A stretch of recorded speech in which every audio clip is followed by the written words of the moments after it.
So yeah, welcome everybody to MegaCon. This session is titled something I've forgotten. I'll just a quick clicker than that. Oh God, there we go. This session is titled "The Evolution of Play-by-Email Games," and we've got some folks from Omega, the online email and Megagame Association. And so maybe if I get you guys to introduce yourselves, Steph, maybe for you first. Yeah, absolutely. So hello, I'm Steph. All of us here today are part of the steering committee for Omega. I've been running games for several years now. We actually just ran Den of Wolves yesterday, as many people are talking about on the chat. Maggie was on that team as well as some of you in the audience today. I've run one play-by-email game through Omega in the past, and I've got another one coming up actually in May that I've been game control for, as well as several others that I've been kind of assistant control for. Stu and I also have co-hosted a podcast about play-by-email games called Control Panel, which you can find on Omega's website or on actually anywhere you consume podcasts, which is pretty cool. Ah, that's fantastic. Thank you. Maggie, over to you. Hello, I'm Maggie Dunbar. I do a lot of the same stuff that Seth did, just not for as long, and a few different things. So I'm on a bunch of the different control teams. I'm on a steering committee, and I also assist in the Mega Games for Omega. Fantastic. Yeah. Thank you. Cool. And Stu. I also said pretty much the same things I would say that Steph done, but for very slightly longer. I'm currently midway through my third play-by Mega game as the main controller, the person who envisaged it, and I've assisted with 2 so far, with a third coming up. Oh, fantastic. Thank you. And so before I hand over to you guys, because you're going to essentially lead this, and I'll pop up with some questions occasionally. So if anybody has any questions, please do put them in the chat or in the Q&A if you prefer. There's panels at the bottom of your screen on Zoom. But yeah, before I hand over to the guys, basically, if you we're running MegaCon for free this year. So if anybody would like to sort of bung us some money to help with the running costs of Zoom and the other website and email activities we do, please do go to Coffee, and Becky's just kindly posted a link in the chat there for us. So yeah, over to you guys. Excellent. Thanks so much, Chris. So what we're going to be doing today, we've got kind of 3 main areas that we're going to talk about. So first, kind of what is a play-by-email game, the history and changes over time, some expert tips for players, and then also game design. So we'll talk about each of these for about 5 to 10 minutes, and then we'll have some time after each section for questions, as well as time at the end. So please do ask us questions, as we'd love to make this interactive and exciting for you all. So first we'll start about what is a play-by-email game, as well as the history and changes over time. So obviously play-by-email games have existed in some form for quite some time. Like the evolutionary tree is more of a thicket or bush, really, like play-by-post on forums, things like that. But over lockdown, obviously we were all at home, we couldn't really play Mega Games in person, and online Mega Games became more of a thing. A lot of them were also traditional kind of one-day big event Mega Games, but yeah, also play-by-email Mega Games that would last weeks rather than days began to sprout up, and just were quite an interesting and different design space. And we still see, I would say, a fairly significant demand for them, even though people can now play Mega Games normally again. And I think one of the better parts of that is because we are quite an international group. Obviously, the UK has a very large Mega Game scene. America does as well, but that's more, I feel, I may be correct on this, localized in certain areas. So having it online is really helpful to people who don't live in those areas. And we also have cultivated a small kind of international basis as well, with players from different parts of Europe, Australia, the Philippines, and all sorts.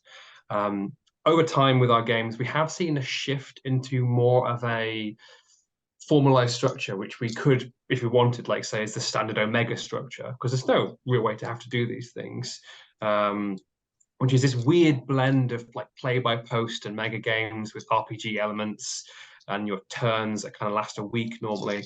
But there are obviously other ways of doing this and other forms and things people have experimented with within this. Would you like to add anything, Maggie? Yes, of course. So I was just going to hop on, pardon me, additionally, that we've also experimented with all different types of forms within that, as Stu was saying before. We've gone through different various different versions of council games, experiment with some hidden role games. So it is continuously evolving from there, and we're just trying to enable it within that standard Omega form and trying to spin that out into other options that will be available to people as well. Yeah, I think that kind of part of that standard form, and I guess we say standard mostly just because the first games we ran were like this, and most of the games that we have run are like this. But I think we're seeing a lot more changes as Maggie has mentioned and as we'll talk about. But this sort of standard form ends up being, for those of you who haven't participated in them, about like 8 weeks long, where Monday through Friday players are emailing one another, as well as control who are playing NPCs. And then over the weekend, players will submit actions, which are more ways that they can kind of directly affect the world rather than just kind of chat and react to things that are happening. And then over the weekend, control will kind of write do some dice rolling and use some mechanics that we've developed for the system to kind of tell people what are the results of their actions. And then we do that again, kind of repeat for about 8 weeks. Are there any questions on just sort of what is a play by email game before we move on to the next section? Nothing in the chat at the moment, but if anybody wants to add anything, then please go ahead. I think I've got one. It may not be completely relevant, but you guys have obviously been running these for a couple of years now, certainly through the pandemic when we were all locked indoors. And how have your PBM themes sort of evolved over that time? Have you changed the themes you've used, or would you use themes now that you wouldn't have used a couple of years ago? I don't think the themes have evolved as such. But I would say that we're getting a lot more variety in the tone, length, and setting that we see. But I don't think themes have changed that much. A lot of the early games are actually among the more serious ones. So I would say they haven't got more serious in time. We have seen more lighthearted ones as well, but it's just the nature of like what people pitch, really. Yeah, I think also it's, as Stu said, less so that the themes have evolved and more that like as game runners are getting comfortable with the medium, they're more willing to sort of try and experiment with it. So for example, the second game that I'll be running in May is going to be a time travel game, which is kind of pretty complex given kind of the format that we have, because what we'll be doing is we'll be having sort of several different timelines. So it's kind of less like, all right, we have one setting, but a wide variety of different ones that players can interact with. And I spent a lot of time thinking through like how are the mechanics of time travel going to work for this? So it's not just that players can go to wherever they want. I've also made it a multiverse setting. So literally the opportunities here are infinite, but we have to make it also manageable for control. I was about right? to say, because I feel for your control team. I have thought very hard about this. So we've sort of, I'll give you a little bit of a spoiler here. We've limited it to certain timelines that we've sort of said the technology is sort of stable to travel to those ones during the week, so that we know exactly where players are going to be and when for the places that they can interact with. And I'm not going to go into the details of this because it's a little bit complicated, but it's not the case that like anything players are going to do is going to completely rewrite history in the present, because again, that's also just not feasible. But nevertheless, despite the amount of time I spent thinking about how is this going to actually work, I don't think it's something that I would have wanted to try right when it was my first time running a game, or if I hadn't had as much experience with them. And so I think those kinds of experiments are happening a little bit more often now that we're more familiar with it. Oh, that's great. Looking at the chat, I see there's been a question about sort of resources and processes, which I think we'll come to later, and a question from Tony about are these pure RP or are they mechanics? And the answer is there are mechanics. They vary significantly from game to game, but we often have tracking player resources, things they acquire, traits they acquire. In one of my games, Tempest, we had players exploring, and there's an entire mechanic based around how exploring would work. In a game that I'm currently running called Sunset, the game is about sort of fighting a difficult defense or losing battle against an invasion. So there is a somewhat simple kind of battle mechanic as well going on, as well as RP elements. So they are often some fairly robust mechanics in these games, as well as the sort of RP elements. But with the ones that are more RPG, it tends to be less of a map-based mega game in the vein of like, well, a lot of the more sort of traditional mega game structures. But we should probably move on to the next section. So yeah, expert tips for players is the next thing that we want to tell you guys a little bit about. So basically, if you've played these before, what are some recommendations that we have for you to, I don't know, get the most out of the game? And I'd say in many of our games, talk to NPCs, because for the most part, NPCs are not kind of like typical video game NPCs that have only, you know, 1 or 2 dialogue options. Many times, Control really puts a lot of time and effort and energy and love in these characters, exactly as Rob said, because NPCs are a lot of fun to write. They're kind of how Control gets to play their own game.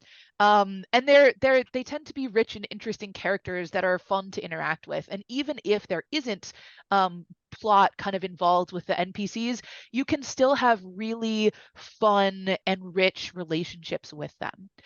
Now, this isn't going to be necessarily true of every game. There are some people who do take a more traditional NPC approach. And so what I would say also is that it's important to read the rulebook, which doesn't sound like an expert tip, but even returning players can forget to do this sometimes. And it will give you a pretty good indication of, you know, whether or not that's true for that game or not, and what you can expect from NPCs, and if that's something that you should pursue in that particular game. Mm-hmm. Yes, and emphasizing the bit about the rule book. A lot of our games also have recently additionally had supplemental lore books as well, because we really do try to create very rich universes. So can't emphasize enough like how much it can help in terms of giving direction to the role play, giving direction to what kind of actions you want to take, giving direction to anything, to just go and read the materials, which I realize sounds like such a, as Steph said, like, well, you go read the rules. It is actually very helpful, I think, and can be. But beyond that, the control team, I think, is another thing that is really helpful to talk to. So yes, it can be helpful to talk to the NPCs in that way, and I think it does create the rich experience, but it's also, if you are struggling in some way, shape, or form, or have reached a dead end, the control team remains people too, which is something that I can't recommend highly enough, as I'm in the unique position, I think, or maybe not that unique, of I've only played one of these games, but I've controlled for many more than I have played. And in that position, I found it infinitely helpful when I was playing to reach out not just to the characters, not just to my fellow players, but to the control. One of the other features that we've kind of added beyond control for all of our mega games that we do is a safety officer as well. So if there's something that's not just, you know, that's just not just rules or not just exploring, then there are other individuals you can talk to who are neutral parties, and it's just something to not forget when playing. So, Stu. Just to add to the talk to NPCs, also I think it's important to talk to player characters. This is an ice cold take. You can't get a take colder than this, but I think mega games are actually about talking to other human beings. If you want to play a game without doing that, with the wonderful world of computer games out there where you can play, you know, great solo experiences. So I think talking to human beings is the absolute core. And even if it's over emails, if you're not talking to other players, then are you playing a mega game, really? Obviously, you might be busy and that's fine, but talk to people. But it's easy to say, talk to people. You've got a life, you've got to manage your time. So my advice to people who are new to this is to start small. Look at the player characters, look at the NPCs in the world, think, what do I want to achieve? Who does my character make most sense to talk to? Start small, message a few people, see how you're liking it. If you've got loads of time, you're loving it, cast that net wider, talk to more people, but don't go crazy week one and then overburden yourself and struggle. But yeah, so think a little bit before the game and start at a nice sort of gentle speed, is my opinion. And as the game goes on, find the parts you like most. If there's a NPC you don't particularly enjoy dealing with, maybe you don't have to. If there's one you love dealing with, even if maybe they're not the most obvious or important one, go for that. Players make their own plot lines in these things sometimes all the time. They can ignore the main plot to a degree, or they could get really invested in it, and all of those approaches are fine. It's a mega game. You've all, hopefully played mega games and know that to a degree you can do your own thing to a degree. You can't completely go off on your own and ignore everyone else, because again, then you're not really playing a mega game, in my opinion. But definitely there's a lot of potential for that. And I think related sort of is be flexible. So I often see players make a plan and they hold on to this plan with a death grip. And it's a really bad idea because the situation changes really quickly in all mega games, not just play by email ones. So if you've got a plan for what you're going to do to solve a problem 2 turns ago, that problem may already been solved by someone else, or no one cares about it anymore. Like, it's completely moved. The game has moved beyond that. So don't get too hung up on a plan if it no longer is tenable, and just try to be flexible and sort of don't wait as well. Don't spend 3 weeks planning your big move. Make your big move earlier, because again, the world will move on fast if you stay slow, at least in my opinion. And one other hint I'll give you is that this is the thing again for all mega games, but it's so much more, I think, a thing in email games. The rumor mill is a very powerful and very, very dangerous thing. Basically, some people, by intent or accident, will present their theories as to what happened or is happening as fact. So a little bit of healthy skepticism about what other players tell you is a really important thing. And again, I think this is also useful in one-day mega games, but especially for play-by-email games, because it can really mess you up if you're like, oh, that's what's happening. And then you find out, oh, they just assumed that, or they were lying to me. So a little bit of healthy skepticism is my power player tip for you. There you go. One last thing that I also wanted to mention, and this is something that I think players often forget, is that having fun and good role playing does not depend on rolling well or succeeding in your actions. Obviously, it's really nice when you succeed and everything goes your way, but some of the best role playing I've ever seen was when a player in my game rolled a 2. So this was on, a 1 to 10 scale. So 2 is almost the worst you can do. And as a result, they were also doing a pretty difficult to succeed at action. They were trying to ride a penny farthing over the Thames River, and essentially they crashed into a boat and got seriously injured. And they role-played having a concussion for the rest of the week, and kind of went so far as to barely remember English, as it wasn't their native language, and just did a really fantastic job. It seemed like they were having a lot of fun with it. Everyone else who interacted with them was having a lot of fun with it. And that moment just always sticks out to me because it's something where they failed pretty miserably at what they were trying to do, but they had a great time and they helped others have a good time as a result. So you don't have to do well to have fun and to role play well. That player was also quite busy in real life that week, so they also used the fact they were concussed to excuse them being a bit less active than they normally were, which was pretty inspired as well. Are there any questions on this section before we move on with the sort of tips for PCs? Yeah, I don't think I've seen some agreement or points in the comments. Yeah, definitely. People are definitely agreeing with you, and obviously sort of leaning to failure as well. I definitely echo that. Some of my funnest experiences at mega games and online as well during the pandemic have been failure of trying to do things. So most definitely. One question I've got here is, you've had some very good tips actually for new players there, but obviously PMs can be very, very socially intense. Like you mentioned, you're doing it for weeks at a time, and you're sort of interacting with a lot of people. So how do you guys support new players when they're joining a game that's mostly has an experienced player base, say? What do you guys do for them? And I can jump in on part of that if you want. Yeah, I mean, it's kind of one of the things is I kind of touched on it earlier. We do have a safety officer that we have for each and every game. So if you're starting to feel burned out, if you're starting to feel particularly like, you don't have the resources to do this, like we do have a safety officer now that you can reach out to either for a flare up that happens or a personal issue that you don't necessarily want to talk to control about. But we also have a point of contact that's assigned to every single person. Typically in games, maybe not as much for smaller ones, but we try to have one control who is your designated control to talk to. So there's a way to reach out on that. And then additionally, we do have an active Discord that happens during these games as well. So there's like a community board where you're not just talking in character, having these horribly intense discussions about like faith and the meaning of life and death and all of that, you're also checking in and sharing memes and, you know, making silly pictures of your characters and what they do together. And not only that, but it also provides a space where you can ping and say like, hey, I have a really busy week this week, or oh no, something bad has happened, or I'm feeling a little bit sick, and let folks know that you're not going to be as active on there. So if you need to have that checkout is right there. And not only that, but we do have kind of a refrain that, you know, real life comes first, which I think is something to bear in mind and to remind people constantly, because that's the only way that I get my real life job done. So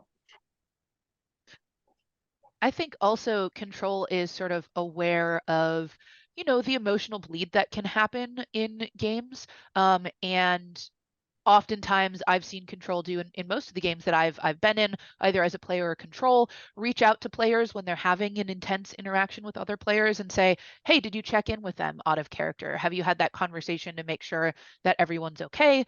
Lots of times they have, but I think especially for new players, they might not realize that that's sort of a standard practice kind of thing in mega games. And so we'll kind of let them know to do that, and encourage them to kind of make sure that they're taking care of the real person first, and that's more important than the character themselves. Yeah, that's fantastic. Yeah, it's really good. Got a question here from Andrew. What about the use of red lines in email interaction and action submissions, especially in connection with those who are new to the games and maybe unfamiliar with the terms? So hopefully players have read the rule book and read it thoroughly, which is always a bit of a dicey proposition. But we've got, I think, in all of our rule books now, some pretty good language around this, to be honest, really clear with examples, instructions about like how this works with regards to red lines. For anyone listening unfamiliar with the term, I'll give an example to explain it. So a red line is an action you would want your player character to take. So with the way actions work in Play Where You Want to Make games, you tell Control what to do and they do it, which does leave Control a lot of leeway to do what they want within those frameworks. So a red line, quite a good example, is if my character is robbing a bank, I can say a red line is violence. I don't want to hurt anyone. I want to rob a bank. I don't want to hurt anyone, because that's a rational thing that could happen in a bank robbery, and that's something that would be respected. What would not be respected, and people have tried to do this, is to use red lines to avoid failure. So, for example, I'm going to do an action that's going to really offend this non-player character, obviously offend them, but offending them is a red line to me, and that's where it's like, that's not a red line. That's you trying to take a system designed for safety, designed for respecting your sort of character's autonomy and your personal feelings, and use it to your advantage. But so we try to play this in the rule book, and if it comes up, we try and talk to people about it as well. And I think we've introduced new safety tools as well. So in my current game, Sunset, which is one of the more dark and serious ones, I have introduced a color light system on content. So content that's green will be in the game. You can't avoid it. So if you don't like content that's green, you really should not play this game, I said up front. Content that was red will not be in this game. Even if it makes some sense that this would be in the game, we're not touching it. Too dark, too serious, we're not doing it. We're avoiding that. And then there was amber content, which is stuff that could be in the game, so be aware of it, but we want to handle it very delicately. And if this is an issue for you, people would advise to tell us in the casting questionnaire, so we could potentially move them away from things. If everyone hated one thing, we might downplay that element, that sort of thing. And that's a really nice tool as well. I really think it's very valuable for setting those expectations for players coming into a game. This will be here, you can't escape it. This won't be here, like, and it will be punished if it's brought in. And this is more of a could be around, we can do what we can to avoid it, but be aware area. Yeah, that's simple and really explanatory at the same time. Yeah, very good. Yeah. And I think part of how we help build some of that, especially kind of the amber content, is in our casting survey, we ask players, is there anything that's a trigger for you? Is there any content that you really don't want to deal with in the game? And sometimes people will put stuff there, and we'll make sure that the control team is aware of it.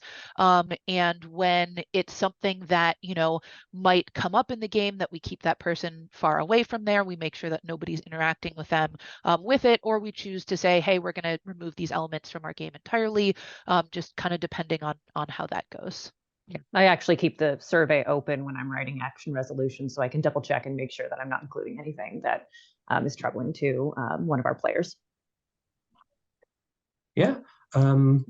Just to very briefly come back to the earlier question before I think move on to the next section about the tools for players. Steph and Mike covered pretty much everything. I think also things I'd mention is sometimes NPCs are actually marked as a helper NPC for new players. So these NPCs are kind of always a bit weird, but they're people who are more neutral within the setting and would provide sort of guidance to people and will generally not be offended by your actions unless you go out of your way to offend them.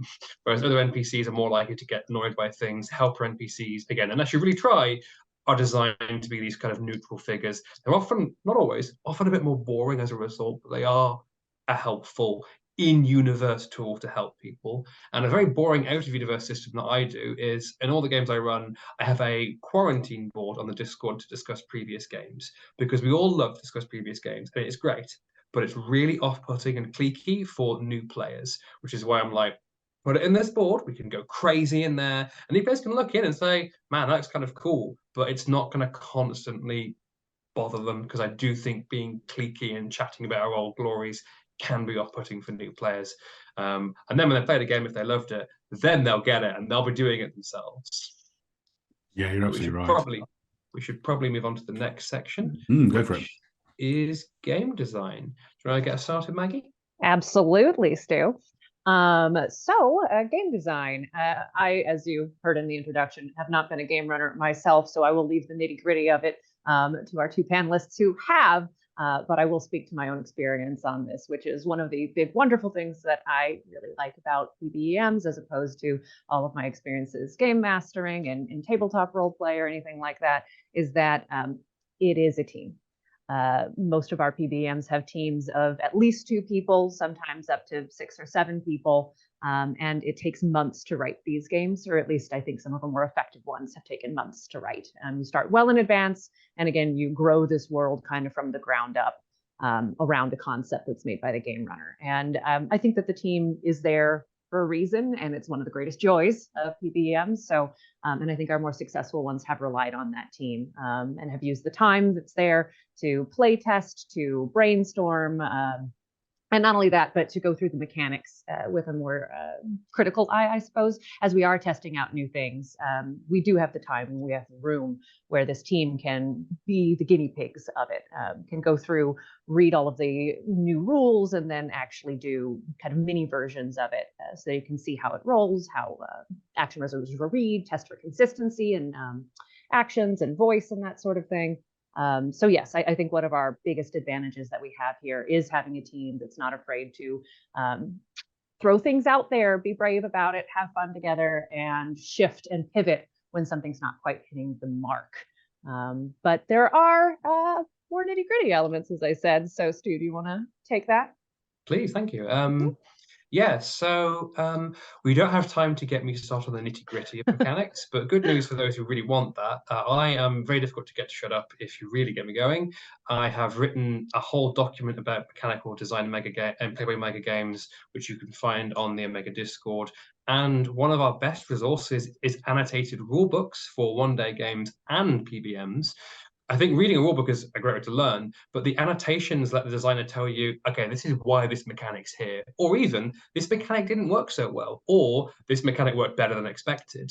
And just knowing the intentionality behind what a designer was doing, I think can really elucidate and open your mind to like what sort of thinking needs to be done. Some more general tips that aren't going to get into the nitty-gritties of what dice types, but I can talk about that at length if you really insist, are tell people what your game is. Tell people the themes in the tagline, in the introduction. Tell them what they're going to be doing each turn. If they have to guess what game it is, you're more likely for them to be unhappy because they thought this game was one thing, but actually it's another. So make it really clear through every part of your rulebook and your pre-game materials that the game is going to feel like this. A turn will involve this, and then you'll attract the right audience, and everyone, control included, have a better time. And my last point before I pass the microphone on. So earlier you had my sort of ice cold take. This is a bit more of maybe a bit more of a spicy take, which is, and this extends beyond play by emo games. The biggest problem, in my opinion, in all mega game design is people replicating what previous games did without questioning why that game did it. So in so many one-day games, I see councils, I see journalists, news roles, And often I can't help but think, does that make thematic or mechanical sense? Is it there because that's what's accepted, what's normal, rather than what is the most appropriate addition for this game's mechanics and or theme? So when you're making a mega game, please look at what people did before, learn from it, steal what works or what enhances your sort of themes 100%. But if it's not required for your design, don't do it just because other people have. Don't be afraid to throw out the bathwater, so to speak. I very strongly feel you shouldn't have a mechanic in your game that does not serve a ludo narrative purpose.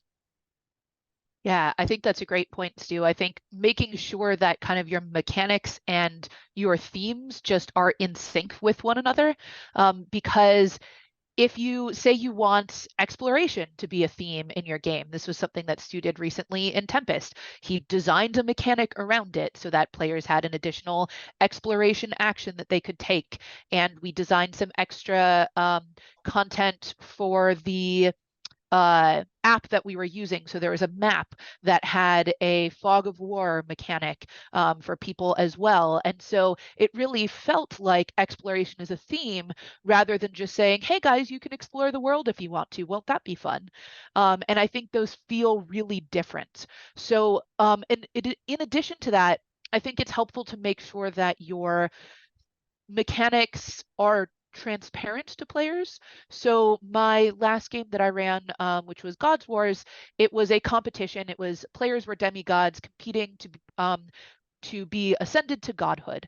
And one of the things that we were worried about is just competitions can feel bad. So first of all, let's make it very clear, how do players get points? They shouldn't be guessing how this happens. We're not going to tell them exactly how much points things are worth, but we are going to tell them, here are the actions that you can take that are going to get you points in this competition. Because it feels really bad if you're like, I'm losing and I don't know why.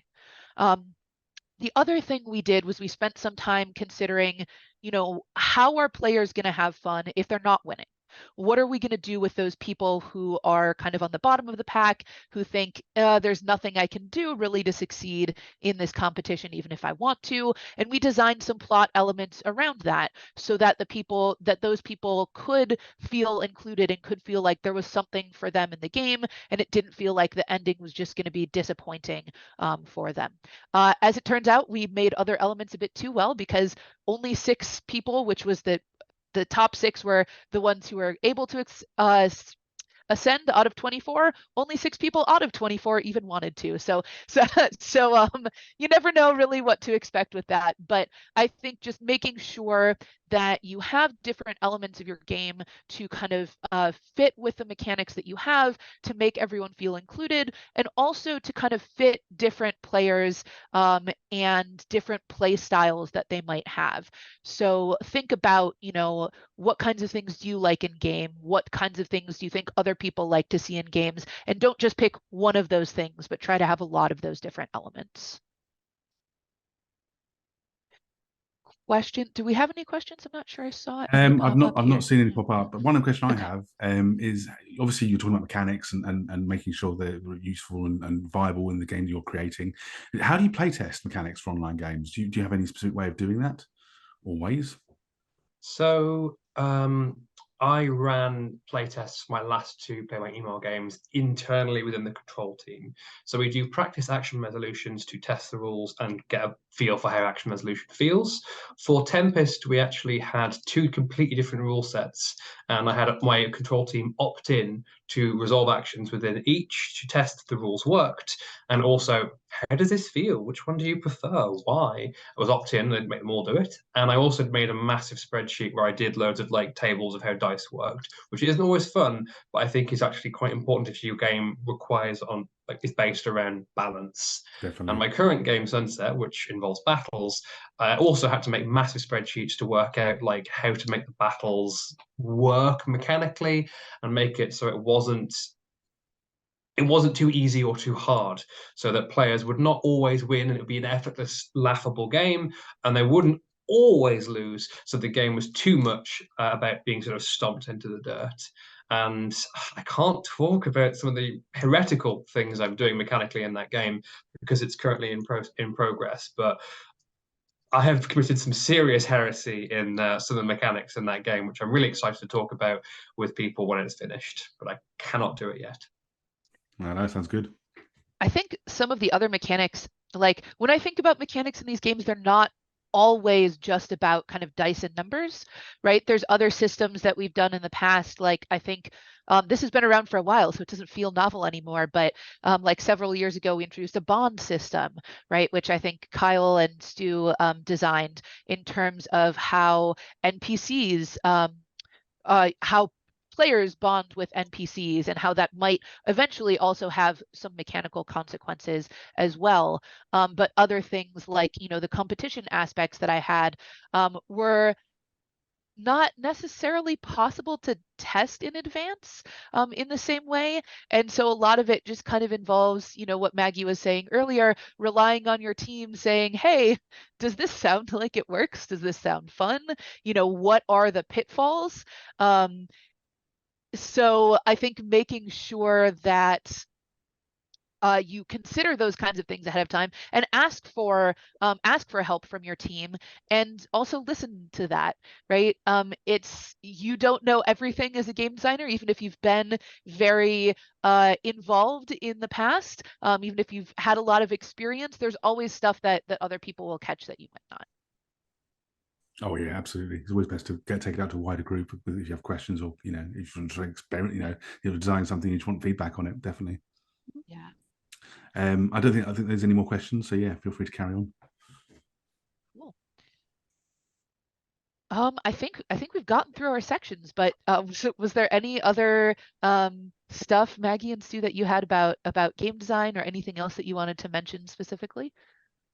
It did strike me as at the tail end of the previous question as well about reaching out for help and having your internal team and everything. And this reminded me that we've also, with the steering committee, started assigning liaisons from steering to all of our various game designers. So there is, wouldn't call it a mentorship necessarily. It's really just if you want it, it's there. If you don't want it, they're not sort of role. But it is a link that provides a new game designer who might be doing this for the first time, or even a veteran game designer who might need a little help recruiting someone else, or just another tool, another lever that a game designer can pull in order to get support for their team. So that is another, I won't say innovation because I'm not sure it's innovative, but another addition that we've put into the Omega structure.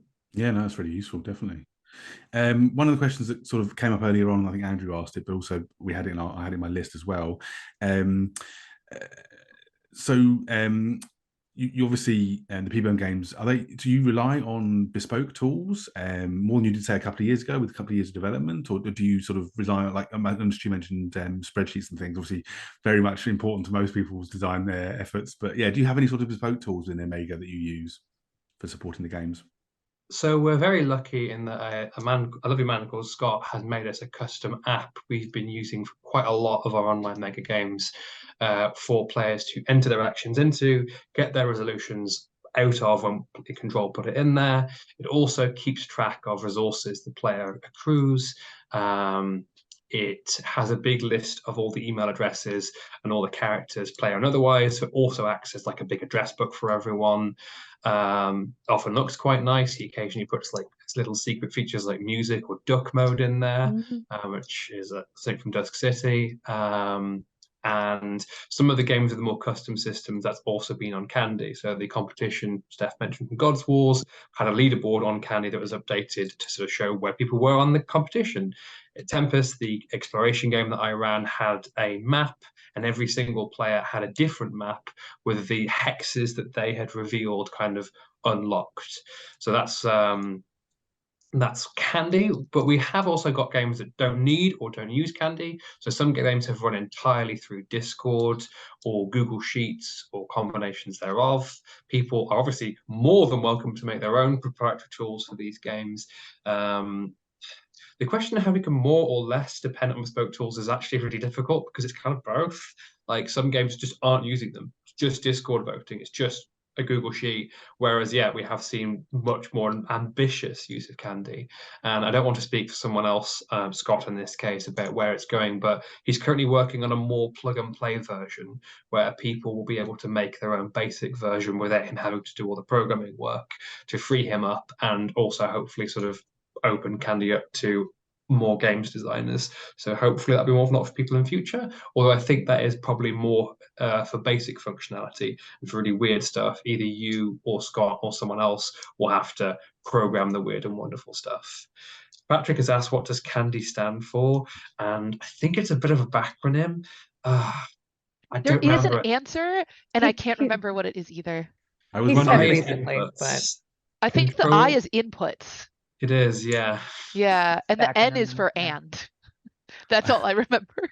I was wondering if Paddy was trying to trick you guys, but yeah. Yeah, I was pretty sure he was too. Yeah, I think also though, actually, I'm not sure if everyone has seen this, but is the screen share functionality on? I've pulled up Candy over here and I can show people what that looks like if that. You should be able to share your screen, I think. Okay. Nope, it says it's disabled. Okay, let me just give you co-host capabilities. Thanks. There you go. Maybe you should be able to do it now. Okay, yep, got it. Cool. All right, so so this is actually Candy for so a game that I'm a player in right now. That's actually sort of a based on my Gods Wars. It's another Gods Wars with kind of a different pantheon and things like that. But anyway, you can see kind of all the different functionalities here. We've got kind of news, which is I think a relatively new one. So people can Control can post news here. Other players, this is actually a article written by a player who's a journalist type character. Actions, I don't know if there's anyone in the game, so I'm not going to click on these, sorry, and spoil what I've done, but actions are where you can submit your actions as your character that you're doing.